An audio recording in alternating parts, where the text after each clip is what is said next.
बाबरी मस्जिद और राम मंदिर का विवाद कब शुरू हुआ? क्या भगवान राम का जन्म बाबरी मस्जिद की मुख्य गुंबद वाली जमीन पर ही हुआ? क्या साल 1949 में स्वयं भगवान राम बाबरी मस्जिद के अंदर प्रकट हुए या उनकी मूर्तियों को एक बड़ी साजिश के तहत रखा गया? कैसे बाबरी मस्जिद का बहाना बनाकर आम हिंदुओं को गुमराह किया गया? क्या है बाबरी मस्जिद, राम मंदिर, हनुमानगढ़ी और राम चबूतरा की पूरी कहानी जानेंगे आज के इस एपिसोड में। नमस्कार, मैं श्याम मीरा सिंह। 18वीं शताब्दी के दौर में भारत की छोटी बड़ी रियासतों को अंग्रेज जीतते जा रहे थे। इसी तरह अवध राज्य पर कहने को तो नवाब का राज था, लेकिन असल में अवध के शासन प्रशासन पर अंग्रेज अपनी मजबूत पकड़ बना चुके थे। दरअसल साल 1801 की संधि के बाद से ही अंग्रेजों ने अवध की उपजाऊ जमीन के पट्टे हासिल कर लिए थे, जिसकी एवज में अंग्रेज अवध के नवाब को एक स्टाइपेंड दिया करते थे, यानी किराया दिया करते थे। इस बीच लखनऊ, फैजाबाद और गोरखपुर में अंग्रेज अपनी छावनी बनाने में सफल हुए, लेकिन साल 1855 आते आते अयोध्या में सांप्रदायिक तनाव की स्थिति पैदा हो जाती है। एक पूजा स्थल को लेकर हिंदू और मुसलमानों के बीच विवाद होने लगता है। हिंदुओं का कहना था कि इस जगह पर मंदिर था, वहीं मुस्लिम पक्ष का कहना था कि यहाँ कभी मस्जिद हुआ करती थी जिसे तोड़कर मंदिर बनाया गया। इंटरेस्टिंग बात यह है कि इस जगह को साल 1855 में मंदिर की जगह बताया जा रहा था। वो जगह बाबरी मस्जिद वाली जगह नहीं थी, जैसा कि आज दावा किया जाता है। सवाल यह है कि फिर हिंदू पक्ष द्वारा किस जगह को मंदिर की जगह बताया जा रहा था? इसका जवाब है हनुमानगढ़ी। उस जगह का नाम था हनुमानगढ़ी, जिसके लिए साल 1855 में हिंदुओं और मुसलमानों के बीच विवाद था कि इस जगह पर मंदिर था या मस्जिद थी। इसलिए आगे की कहानी को समझने से पहले हनुमानगढ़ी के बारे में बुनियादी बातें समझना जरूरी है। दरअसल 18वीं सदी की शुरुआत में रामानंदी संप्रदाय के एक साधु अभय राम दास का अयोध्या आना हुआ। अयोध्या रामानंदी संप्रदाय के लिए विशेष आस्था का केंद्र था। उस समय अयोध्या में एक छोटी सी पहाड़ी थी जिसे हनुमान टीला के नाम से भी जाना जाता था। यहाँ पर एक पेड़ के नीचे हनुमान जी की प्रतिमा रखी हुई थी। कहते हैं कि बाबा अभय राम दास को सपना आया, जिसमें हनुमान जी ने उन्हें हनुमान टीला पर एक मंदिर बनाने का आदेश दिया। इससे पहले यहाँ पर बने हनुमान जी के छोटे से मंदिर पर शैव संप्रदाय के साधु पूजा अर्चना किया करते थे। शैव और रामानंदी संप्रदाय में जो अंतर है वह नाम से ही स्पष्ट है। शैव मतलब शिव की पूजा करने वाले और रामानंदी मतलब राम को पूजने वाले। एक दिन रामानंदी संप्रदाय के अभय राम दास ने निर्वाड़ी अखाड़े के अपने साथी साधुओं के साथ मिलकर हनुमान टीले पर हमला बोल दिया और इस पर कब्जा जमा लिया। इस तरह हनुमान टीले पर रामानंदी संप्रदाय के लोगों का नियंत्रण हो गया। अवध के उस समय के मुगल गवर्नर सादत खान ने भी इस जमीन का पट्टा अभय राम दास को ही दे दिया। आगे चलकर सादत खान के उत्तराधिकारियों जैसे कि शुजाउद्दौला और असफुद्दौला ने भी हनुमानगढ़ी मंदिर के लिए धन दिया और उसका खर्च चलाने के लिए कर मुक्त जमीनें दी। किलेनुमा बना यह मंदिर साल 1799 में बनकर तैयार हो गया। इस तरह हनुमानगढ़ी रामानंदी संप्रदाय के 3 प्रमुख अखाड़ों में से एक निर्वाड़ी अखाड़े की मुख्य गद्दी बन जाता है। तब से लेकर अगले कुछ वर्षों तक ये ऐसे ही चलता है, लेकिन सवाल यह है कि साल 1855 में ऐसा क्या होता है कि हनुमानगढ़ी का यह मंदिर हिंदू मुस्लिम विवाद का कारण बन जाता है। दरअसल उन दिनों अवध में एक मौलाना थे, गुलाम अली शाह। मौलाना शाह एक चरमपंथी मुस्लिम थे। हनुमानगढ़ी मंदिर बनने से पहले हनुमान टीले मंदिर के अलावा एक फकीर की मजार भी हुआ करती थी। अब मौलाना शाह ने प्रचार करना शुरू कर दिया कि जिस पहाड़ी पर हनुमानगढ़ी मंदिर बना हुआ है वहां किसी दौर में एक मस्जिद हुआ करती थी। मौलाना शाह ने अपने अनुयायियों से मस्जिद से बैरागियों का कब्जा छुड़वाने का आह्वान कर दिया। तारीख तय हुई 28 जुलाई 1855। अयोध्या में मौजूद अंग्रेज अधिकारी कैप्टन एपी अपनी 150 सैनिकों की टुकड़ी के साथ इस पूरे मामले पर नजर बनाए हुए थे। उन्होंने अवध में नियुक्त पॉलिटिकल एजेंट मेजर जनरल ऑट्रम को इस घटना का ब्यौरा भेजा। इस ब्यौरे के मुताबिक मौलाना शाह गुलाम अली के नेतृत्व में सुबह से लोग मस्जिद पर इकट्ठा होना शुरू हो गए। करीब 400 और 500 के बीच लोग रहे होंगे। उन्होंने दोपहर में जौहर की नमाज के बाद करीब 1 बजे 70 फीट ऊंचे हनुमानगढ़ी मंदिर पर हमला बोल दिया। दूसरी तरफ हनुमानगढ़ी पर बैरागियों, नागा साधुओं और स्थानीय श्रद्धालुओं की करीब 8000 की भीड़ मुस्लिम हमलावरों का इंतजार कर रही थी। लेकिन बैरागी साधुओं को देखकर शाह गुलाम अली के लोगों के पांव जल्दी ही उखड़ जाते हैं। उनमें से कई जान बचाने के लिए मस्जिद की तरफ भी भागते हैं। बैरागियों ने हमलावरों का पीछा भी किया। माना जाता है इस घटना में 70 से 80 मुस्लिम मारे गए। यहाँ ध्यान देने वाली बात यह है कि अब तक बाबरी मस्जिद के राम जन्मभूमि होने का कोई दावा हनुमानगढ़ी की तरफ से नहीं किया गया था। पहली बार यह दावा सामने आया 3 साल के बाद यानी 1858 में। इसके पीछे का कारण कहीं ना कहीं साल 1857 की क्रांति भी थी या गदर भी थी, जब 1855 की घटना में अंग्रेज फौज ने भी हनुमानगढ़ी के बैरागियों के प्रति नरम रवैया बरता तो बैरागियों ने अंग्रेजों का एहसान याद रखा। इसलिए जब 2 साल बाद देश के अलग अलग हिस्सों में 1857 की क्रांति बुलंद हुई तो अवध रियासत के कई बड़े जागीरदारों ने अवध के मुस्लिम नवाब के बजाय उसको साथ देने के अंग्रेजों का साथ देना ठीक समझा। हनुमानगढ़ी के महंत ने भी अंग्रेजों को सहायता देने का प्रस्ताव रखा। आगे अंग्रेजों ने भी इस प्रस्ताव को याद रखा और अयोध्या की ज्यादातर जमीन जो थी वो जो नजूल थी, मतलब कि सरकारी जमीन थी, अंग्रेजों ने बाबरी मस्जिद परिसर के एक कोने की जमीन रामानंदी संप्रदाय को सौंप दी। यहाँ एक चबूतरा बनाया गया जिसे राम चबूतरा के नाम से जाना गया। उस वक्त इस राम चबूतरा के बारे में कहा जाता था कि यहीं भगवान राम का जन्म स्थल है, यानी यहीं पर प्रभु राम का जन्म हुआ है। इस चबूतरे के रखरखाव की जिम्मेदारी निर्मोही अखाड़े को सौंप दी गई। अभी तक यहाँ बाबरी मस्जिद किसी भी सीन में नहीं थी। यहाँ तक कि कभी नहीं कहा गया कि बाबरी मस्जिद ही वो जगह थी जहाँ मंदिर हुआ करता था, ऐसा दावा कभी भी नहीं किया गया। तब राम चबूतरे को ही प्रभु राम का जन्मस्थल बताया जाता था। लेकिन आगे की कहानी को बताने से पहले मैं आपसे अब रिक्वेस्ट करता हूं कि अगर आपने इस चैनल को सब्सक्राइब नहीं किया है अभी तक तो चैनल को सब्सक्राइब कर दीजिए। आपके ऐसा करने से हमारा मनोबल बढ़ता है और इस प्रकार की वीडियो लाने में हमें मदद मिलती है। अब आगे की कहानी। नवंबर 1858 में मौलवी मोहम्मद असगर खलील ने फैजाबाद के मजिस्ट्रेट के सामने शिकायत दर्ज कराई कि बैरागी बाबरी मस्जिद में अवैध रूप से एक चबूतरा बना रहे हैं। आगे साल 1860, 1877, 1883 और 1884 में भी मुस्लिम पक्ष की तरफ से इस किस्म की शिकायतें दर्ज हुईं। इस पूरे मामले में पहले हिंदू पक्षकार थे बाबा रघुवर दास। बाबा रघुवर दास खुद को श्री राम जन्म स्थान का महंत कहते थे। उन्होंने साल 1885 में राम चबूतरे पर मंदिर बनवाने की अनुमति लेने के लिए अदालत में अर्जी डाली। जज पंडित हरिकिशन ने इस मामले की सुनवाई करते हुए यथास्थिति बरकरार रखने का आदेश दिया। अपने आदेश में उन्होंने लिखा कि मंदिर बनवाने से सांप्रदायिक तनाव की स्थिति पैदा हो सकती है, हजारों की जानें जा सकती हैं, लेकिन बाबा रघुवर दास नहीं माने। रघुवर दास अब इस मामले को प्रोविंशियल कोर्ट में भी ले जाते हैं, लेकिन वहां भी फैसला हिंदू पक्ष में नहीं आता। आगे ये मामला अगली आधी सदी तक इसी तरह ठंडे बस्ते में रहता है। लेकिन साल 1934 आते आते शाहजहांपुर में हुई एक गौ हत्या के खिलाफ अयोध्या में दंगे भड़क जाते हैं। इस समय कुछ बैरागी साधुओं ने बाबरी मस्जिद के एक हिस्से को तोड़ दिया। इस हिस्से को अंग्रेजी सरकार को अपने खर्च से दोबारा बनवाना पड़ा। लेकिन राम जन्मभूमि मामले में नया मोड़ आता है साल 1949 में, जब 22 और 23 दिसंबर की दरमियानी रात बाबा अब्राहम दास और निर्वाड़ी अखाड़े के कुछ साधुओं ने मिलकर रामलला की मूर्ति को बाबरी मस्जिद के मुख्य गुम्बद के भीतर रख दिया और दावा किया कि स्वयं भगवान राम अपने जन्म स्थान पर प्रकट हुए हैं। अब राम चबूतरा और हनुमानगढ़ी वाला दावा पीछे चला जाता है और अब कहा जाने लगा कि राम का जन्म तो बाबरी मस्जिद के मुख्य गुम्बद के नीचे ही हुआ था, यानी असली मंदिर यहीं था। लेकिन सच्चाई कुछ और है। बाबरी मस्जिद की गुम्बद में भगवान राम प्रकट नहीं हुए थे, बल्कि इस घटना के पीछे एक सुनियोजित योजना थी और इस योजना को गढ़ने वाले 3 मुख्य किरदार थे। फैजाबाद के डीएम के नैयर, गोरखपुर पीठ के मंदिर के महंत दिग्विजय नाथ और दिगंबरी अखाड़े के महंत रामचंद्र परमहंस। तीनों के मिलने और इस योजना के बनने की कहानी बड़ी ही दिलचस्प है। साल 1949 में घटने वाली इस कहानी की शुरुआत होती है साल 1946 से। केरल के रहने वाले के नैयर भारतीय सिविल सेवा के अधिकारी थे। 1946 में उनकी पोस्टिंग हुई तब के यूनाइटेड प्रोविंस और आज के उत्तर प्रदेश के गोंडा जिले में। इसी गोंडा जिले में एक रियासत थी बलरामपुर और यहाँ के राजा थे पतेश्वरी प्रसाद सिंह। महाराजा पतेश्वरी प्रसाद सिंह अजमेर के मेयो कॉलेज से पढ़े हुए थे। इसी दौरान उनकी दोस्ती के नैयर से होती है। दोनों के बीच दोस्ती की वजह बनती है टेनिस। दोनों टेनिस के शौकीन थे, खिलाड़ी थे।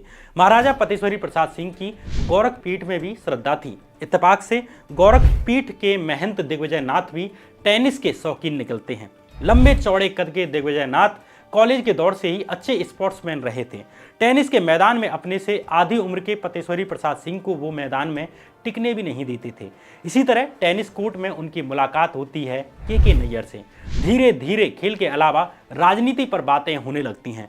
महंत दिग्विजय नाथ और सिविल सेवा के अधिकारी के नैयर दोनों को ही कांग्रेस का सेक्युलर देश का आइडिया पसंद नहीं था। इधर दो बड़ी घटनाएं होती हैं देश में हिंदुत्व की राजनीति का जो प्राक्कलन लिख रही थी। पहली घटना 30 जनवरी 1948 की है, जब नाथूराम गॉडसे ने महात्मा गांधी की हत्या कर दी, और दूसरी घटना का केंद्र था अयोध्या। नाथूराम गॉडसे की कहानी से आप परिचित हैं, इसलिए अयोध्या की कहानी को बारीकी से समझते हैं। साल 1946 के प्रोविंशियल चुनावों में कांग्रेस सोशलिस्ट पार्टी के 13 नुमाइंदे प्रोविंशियल असेंबली में पहुंचते हैं। तब कांग्रेस सोशलिस्ट पार्टी के नेता कांग्रेस के साथ ही काम किया करते थे, लेकिन राजनीतिक मतभेद बढ़ जाने के कारण 14 साल तक कांग्रेस के भीतर रहकर काम करने वाली कांग्रेस सोशलिस्ट पार्टी ने मार्च 1948 में कांग्रेस से अलग होने का फैसला किया। नई पार्टी बनाई गई जिसका नाम रखा गया सोशलिस्ट पार्टी। कांग्रेस से अलग होने के बाद इन नेताओं ने प्रोविंशियल असेंबली की सदस्यता से इस्तीफा दे दिया। इन नेताओं में आचार्य नरेंद्र देव भी शामिल थे। इन 13 सीटों पर जून 1948 में नए सिरे से चुनाव होने थे। आचार्य नरेंद्र देव सोशलिस्ट पार्टी की टिकट पर फैजाबाद की सीट से मैदान में उतरते हैं। फैजाबाद यानी अयोध्या वाला क्षेत्र। इधर साल 1946 के यूनाइटेड प्रोविंस यानी तत्कालीन संयुक्त प्रांत और आज के उत्तर प्रदेश के विधानसभा चुनावों में कांग्रेस जीत चुकी थी और कांग्रेसी नेता गोविंद वल्लभ पंत दूसरी मर्तबा यूनाइटेड प्रोविंस के प्रीमियर चुने गए थे, यानी एक तरह से मुख्यमंत्री चुने गए थे। अब गोविंद वल्लभ पंत ने अपनी कुर्सी के पायों को तेजी से मजबूत करना शुरू कर दिया, इसलिए साल 1948 का फैजाबाद उपचुनाव गोविंद वल्लभ पंत के लिए एक सुनहरा मौका था। पंत ने कांग्रेस के बागी आचार्य नरेंद्र देव के खिलाफ बिसात बिछानी शुरू कर दी। उनकी इस योजना में उन्हें सूबे के लेजिस्लेटिव असेंबली के अध्यक्ष पुरुषोत्तम दास टंडन का पूरा सहयोग मिला और टंडन की छवि एक हिंदुत्ववादी नेता की थी। वो कांग्रेस के भीतर मजबूत हो रहे दक्षिणपंथी धड़े यानी कि आज के आरएसएस, बीजेपी या जैसे कहें कि राइट विंग के उभरते हुए सितारे थे। अब दोनों ने योजना बनाई कि फैजाबाद उपचुनाव में नास्तिक समाजवादी आचार्य नरेंद्र देव के खिलाफ एक हिंदू सन्यासी को कांग्रेस की टिकट दिलाई जाए, लेकिन कांग्रेस आलाकमान पहले से ही फैजाबाद उपचुनाव के लिए सिद्धेश्वरी प्रसाद की टिकट पर मोहर लगा चुकी थी। इसलिए गोविंद वल्लभ पंत और पुरुषोत्तम दास टंडन के लिए जरूरी था कि सिद्धेश्वरी प्रसाद का टिकट कटवाया जाए और अंततः गोविंद वल्लभ पंत कांग्रेस की लीडरशिप को नरेंद्र देव के खिलाफ हिंदू छवि वाले बाबा राघव दास को उतारने के लिए मनाने में कामयाब हो जाते हैं। बाबा राघव दास अयोध्या के पास के ही जिले देवरिया के रहने वाले थे और साल 1921 में महात्मा गांधी से मिलने के बाद गांधीवादी हो गए थे। चरखा चलाते थे, कई दफा जेल भी गए। उनके नाम पर आला कमान को मनाना बहुत मुश्किल काम नहीं था। धीरेन्द्र के झा और कृष्णा झा अपनी किताब अयोध्या द डार्क नाइट में लिखते हैं कि बाबा राघव दास को टिकट दिया जाना एक चालाकी भरा पैतरा था। इसके जरिए आने वाले चुनाव में हिंदुओं की धार्मिक भावनाओं का राजनीतिक फायदा उठाने की कोशिश की जा रही थी। यह निर्णय कांग्रेस की राजनीति का टर्निंग पॉइंट था। चुनाव प्रचार शुरू हुआ। कांग्रेसी सीएम गोविंद वल्लभ पंत ने सबसे पहले मंदिरों के महंतों और बैरागियों से मुलाकातें की ताकि राघव दास के समर्थन में माहौल बनाया जा सके और देखते ही देखते पंत ने फैजाबाद उपचुनाव को एक सन्यासी बनाम एक नास्तिक की लड़ाई में तब्दील कर दिया। नेशनल हेराल्ड अखबार में इस चुनाव की कवरेज कुछ इस तरह से हुई। प्रीमियर पंत ने कहा कि मुस्लिम जमींदार और दूसरे निहित स्वार्थ वाले लोग कांग्रेस को कमजोर करने में लगे हुए हैं। उन्होंने कहा कि सोशलिस्ट लोग हिंदुस्तानी जबान को भारत की आधिकारिक भाषा बनाना चाहते हैं, जिसे नागरी और उर्दू दोनों में लिखा जाए, लेकिन कांग्रेस ने पहले से ही अपना समर्थन हिंदी को दिया हुआ है। हमने राजकाज में पहले से ही हिंदी का उपयोग शुरू कर दिया है। अब लोगों को तय करना है कि वे किस तरफ खड़े हैं। उस वक्त के सबसे बड़े सूबे के सबसे बड़े नेता यानी संयुक्त प्रांत के प्रीमियर गोविंद वल्लभ पंत का यह बयान अपने आप में साक्ष्य है कि कांग्रेसी नेता ने फैजाबाद उपचुनाव को हिंदू मुस्लिम का मुद्दा बना दिया ताकि अपने ही बागी आचार्य नरेंद्र देव को हराया जा सके। फैजाबाद उपचुनाव में हिंदुओं को लामबंद करने का कोई मौका नहीं छोड़ा गया। बाबा राघव दास अपने चुनाव प्रचार की सभा में तुलसी की पत्तियां बंटवाते और अपने भाषणों में वो ये बताना नहीं भूलते कि वो और प्रीमियर गोविंद वल्लभ पंत यानी कांग्रेसी नेता समर्पित हिंदू ब्राह्मण हैं। 28 जून 1948 के दिन उपचुनाव के लिए वोट डाले जाते हैं और अगले दिन नतीजे भी आ जाते हैं। सोशलिस्ट नेता और कांग्रेस के बागी आचार्य नरेंद्र देव 4080 वोट ही हासिल कर पाए, जबकि उनके विरोधी और कांग्रेसी उम्मीदवार बाबा राघव दास को 5392 वोट हासिल होते हैं। पंत की बिछाई बिसात पर आचार्य नरेंद्र देव हार जाते हैं, लेकिन इस चुनाव ने कांग्रेस की दिशा बदल दी। यह पहली बार था जब स्वतंत्रता संग्राम से निकली कांग्रेस पार्टी ने चुनाव जीतने के लिए धर्म का इस्तेमाल किया था। यह संविधान सभा में की गई नेहरू की उस मशहूर तकरीर के 3 महीने के भीतर ही हो रहा था, जिसमें उन्होंने कहा था कि सांप्रदायिकता के तौर पर मजहब और सियासत का गठजोड़ सबसे खतरनाक चीज है। यह सबसे असामान्य और अवैध किस्म की नस्ल पैदा करेगा। और सबसे बड़ी बात यह कि यह गांधी की हत्या के कुछ महीने के भीतर ही हो रहा था। आगे 22 और 23 दिसंबर 1949 की रात बाबरी मस्जिद के गुंबद में घुसकर राम मूर्तियां रखने की जो घटना होने जा रही थी, वो फैजाबाद उपचुनाव ने उसकी जमीन तैयार कर दी थी। इसे थोड़ा और समझते हैं। महात्मा गांधी की हत्या के बाद सावरकर और गॉडसे वाली हिंदू महासभा की गतिविधियों पर रोक लगा दी गई थी। इसी बीच 1 जून 1949 को के नैयर को फैजाबाद का डीएम बनाया गया। जुलाई 1949 में हिंदू महासभा से बैन हटा लिया जाता है, जिससे हिंदू महासभा फिर से अपनी राजनीतिक गतिविधि में लग जाती है। यहाँ आता है इस कहानी का तीसरा किरदार। दिगंबरी अखाड़े के महंत रामचंद्र दास हिंदू महासभा के सक्रिय सदस्य थे और अयोध्या इकाई के अध्यक्ष थे। 1951 में देश के पहले आम चुनाव होने थे। हिंदू महासभा मंदिर आंदोलन के राजनीतिक महत्व को जानती थी और योजना बनी कि काशी, मथुरा और अयोध्या में मंदिर आंदोलन शुरू किया जाएगा। इसके तहत अयोध्या में अखिल भारतीय रामायण सभा का गठन किया जाएगा। इस सभा का मुख्य काम जगह जगह जाकर रामचरितमानस का पाठ करना था। महंत रामचंद्र दास ने अपने एक पुराने साथी बैरागी अभिराम दास को इस संगठन का संगठन सचिव बनाया। आगे जाकर अभिराम दास की एक कार्रवाई इस देश की राजनीति का व्याकरण बदल देती है। वो कार्रवाई क्या थी, ये आगे आपको पता चल जाएगा।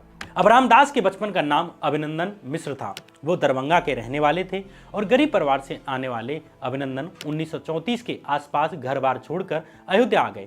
यहाँ पर उनकी मुलाकात हनुमानगढ़ी के एक बैरागी सरयू दास से होती है। अभिनंदन ने सरयू दास को अपना गुरु मान लिया और हनुमानगढ़ी के बैरागी हो जाते हैं और नाम पड़ा अभिराम दास। अभिराम दास की आध्यात्मिक दुनिया में बहुत गहरी रुचि नहीं थी। हनुमानगढ़ी का अखाड़ा वो जगह थी जहां अभिराम दास का मन रमता था। लंबी चौड़ी काया के धनी अभिराम दास अखाड़े के उम्दा पहलवानों में से एक थे। संन्यास लेने के बाद करीब 1 दशक तक वो अपने परिवार से पूरी तरह कटे रहे, लेकिन 1944 में उनके छोटे भाई श्री कृष्ण मिश्र ने उनको खोज निकाला। संन्यास के 12 साल पूरे होने के बाद हर सन्यासी को एक बार अपने घर भिक्षा लेने के लिए लौटना पड़ता है। अभिराम दास जब दरभंगा जिले में अपने गांव पहुंचे तो वो सन्यास के कठोर नियमों का पालन नहीं कर सके और उनका अपने परिवार से राब्ता फिर से जुड़ जाता है। उनके कहने पर 3 भाई और 4 ममेरे भाई अयोध्या पढ़ने के लिए आ जाते हैं। अयोध्या के उत्तरी किनारे पर बने रामघाट मंदिर के बंदोबस्त की जिम्मेदारी अभिराम दास के पास ही थी। उन्होंने अपने भाइयों के रहने का प्रबंध इस अधूरे बने मंदिर के एक कमरे में कर दिया। उनके भाई हनुमानगढ़ी के संस्कृत विद्यालय से शिक्षा ले रहे थे।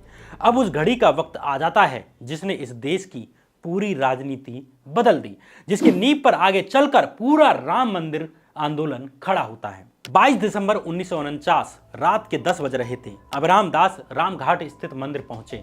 योजना के मुताबिक उन्हें अभी यहां नहीं होना था, लेकिन कुछ भी योजना के अनुसार नहीं जा रहा था।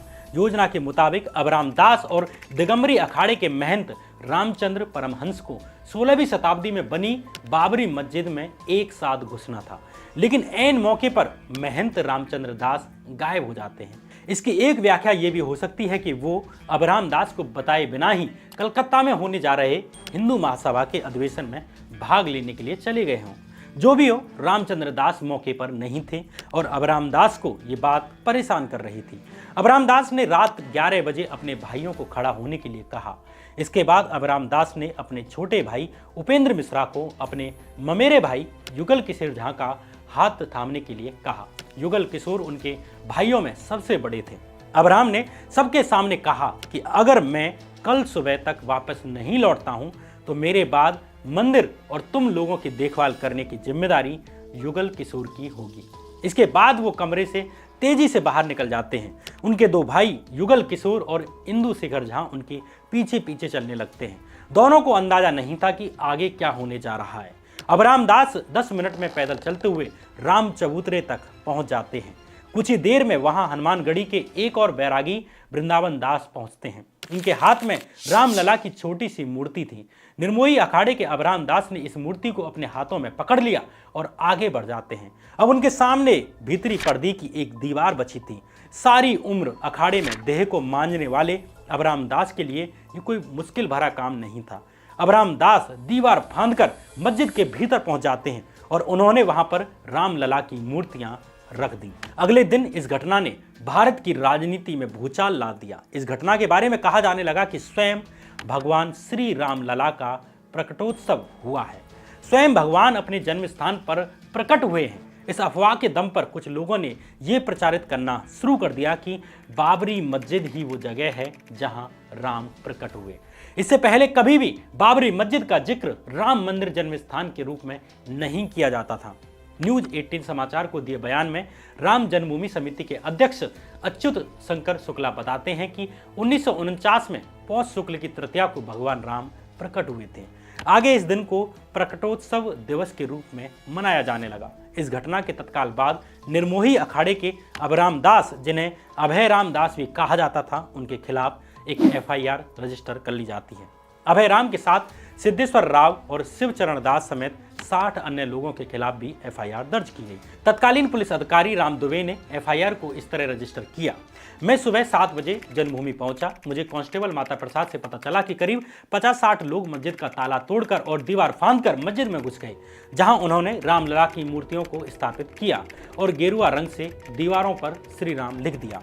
उस वक्त मौजूद कांस्टेबल हंसराज ने उन्हें ऐसा करने से मना किया, लेकिन वे नहीं माने। हालांकि आंदोलन समर्थकों ने यह दावा किया कि रामलला खुद यहां प्रकट हुए। इंडियन एक्सप्रेस की एक रिपोर्ट के अनुसार विश्व हिंदू परिषद के नेता BL शर्मा कथित तौर पर दावा करते हैं कि जिस वक्त बाबरी मस्जिद के डोम में रामलला की मूर्ति प्रकट हुई, उस वक्त वे वहां पर मौजूद थे। BL प्रसाद कहते हैं कि सुबह करीब 3 बजे बाबरी मस्जिद के अंदर से लाइट आ रही थी और ये लाइट रामलला की मूर्ति से आ रही थी। ये वही BL शर्मा थे जो आगे चलकर दिल्ली से भाजपा की तरफ से 2 बार सांसद बनते हैं।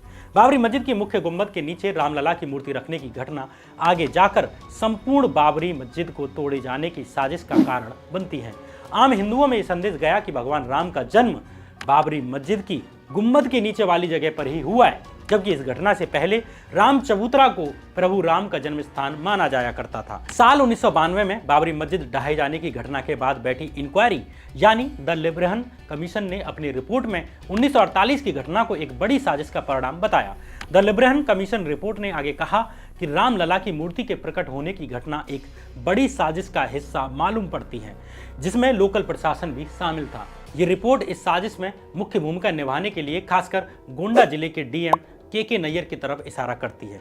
इस घटना ने आम हिंदुओं की भावनाओं को और अधिक इस्तेमाल करने के लिए रास्ता खोल दिया।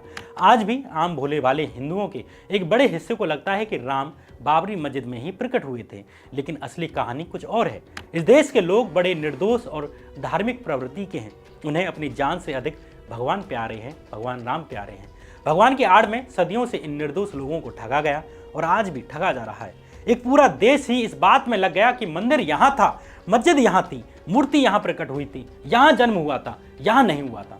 इस देश को अपनी गरीबी से लड़ना था, अस्पतालों के लिए लड़ना था और शिक्षा के लिए लड़ना था। वो देश पिछले दशकों से मंदिर मस्जिद से बाहर नहीं आ पा रहा है। पिछले 40 साल से भारत के लोग आराम नहीं कर पा रहे हैं।